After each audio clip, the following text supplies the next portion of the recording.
हल्दी में असली फूलों की ज्वेलरी पहनती है, जबकि काली बहन नकली फूलों की ज्वेलरी पहनती है।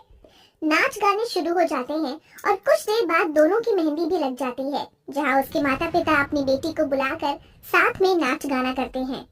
और तेरे हाथ विच मेहंदी का रंग खिला है, तुझे सपनों दा चंगा महबूब मिला है, मेरी बन्नो प्यारी प्यारी, सारी दुनिया से न्यारी, इस डोली में तू ले जा डोलिया। तभी दोनों बहनें नाचते नाचते टकरा जाती हैं, तो गोरी बहन काली बहन को धक्का मार देती है, जिसे राजेश संभालता है। आह, शिल्पा, ये तो क्या कर रही थी? अभी मैं गिर सकती थी। हाँ, तो करना पड़ा मुझे। तू तो मेरी मेहंदी खराब करना चाहती थी ना? जलती है तो मुझसे काली कहेगी। तू मेरी छोटी बहन है, मैं तुझसे क्यों जलूंगी आखिर? बल्कि मैं तो तेरी खुशी में खुश हूँ। तू मुझे गलत क्यों समझती है? क्योंकि तू है। बस करो तुम दोनों। और शिल्पा, तू ऐसे क्यों करती है? तुझे पहले भी समझाया है ना मैंने। तुम दोनों एक ही ससुराल में जा रही हो, वहां से मुझे कोई शिकायत ना आ जाए। फिर शिल्पा मुंह बनाकर अपने कमरे में चली जाती है। अगले दिन दोनों बहनें अपनी शादी के जोड़े को पहनकर तैयार हो जाती हैं और नीतू नजर उतार कर कहती है, थु थु थु थु थु, मेरी दोनों बेटी बहुत सुंदर लग रही है, पर सबसे ज्यादा शिल्पा। बुरा मत मानना काजल बेटी, तेरा रंग थोड़ा दबा है ना। कोई बात नहीं माँ, बचपन से लेकर अब तक मैं खुद को यही समझती आई हूँ कि मेरे जैसे इंसान का कुछ नहीं हो सकता।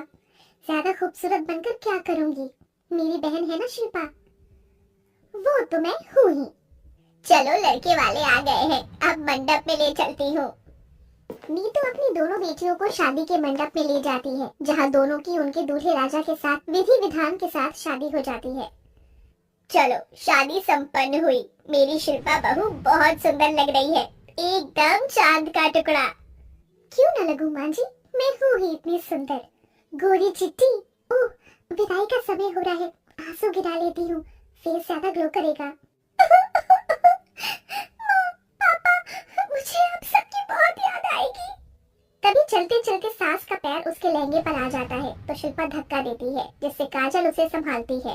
अरे माँ जी, पागल हो क्या आप? आपको दिखाई नहीं देता? मेरा विदाई का शूट हो रहा है और आप लहंगे पे चढ़ गई। पता भी है ये कितना महंगा है? क्लास वगैरह नहीं है क्या आपको? मेरी शादी की एल्बम निकलवाना चाहती है, और वो भी इतने सारे लोग हैं यहाँ पर। बहू, मुझसे अनजाने में हो गया था। शिल्पा तो पागल है, माँ जी को चोट भी लग सकती थी। हाँ तो अच्छी बात है, जैसा करेंगी वैसा ही होगा ना। ये सुन काजल तेज चाटा अपनी बहन को मारती है। शिल्पा, आज तक मैंने तेरी हर गलती को माफ किया है। तूने अपना मन चाहा किया है, लेकिन माँ जी को ऐसे नहीं बोलना चाहिए था, वो भी सबके सामने। बड़ों की इज्जत करना सीख ले। माँ जी इतने प्यार से तेरे लिए महंगा लहंगा लेकर आई, और तू उन्हीं को सुना रही है। काजल बहू ने मेरा पक्ष लिया, लेकिन आज तक मैंने सिर्फ गोरी बहू के लिए सब कुछ किया। मुझे उसके काले रंग से नहीं तोलना चाहिए था। काजल बहू, सबके सामने तेरा शुक्रिया अदा कर रही हूँ और तुझसे माफी भी मांग रही हूँ। मैंने जानबूझकर तेरे लिए शादी का जोड़ा सस्ता लिया, क्योंकि तू काली है, पर तेरा दिल सोने का है।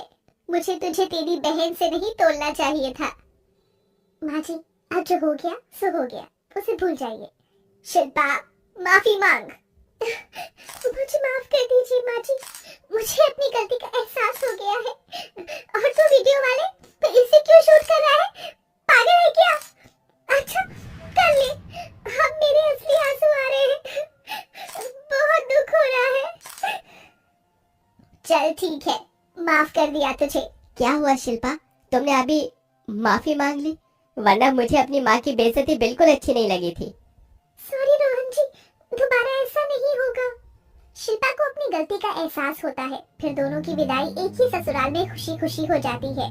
हर मूवी की तरह इस कहानी की भी हैप्पी एंडिंग होती है, और अब प्यार से दोनों हंसी खुशी ससुराल में रहती हैं। इसलिए दोस्तों, चाहे इंसान का रंग गोरा हो या काला, कभी गुमान नहीं करना चाहिए।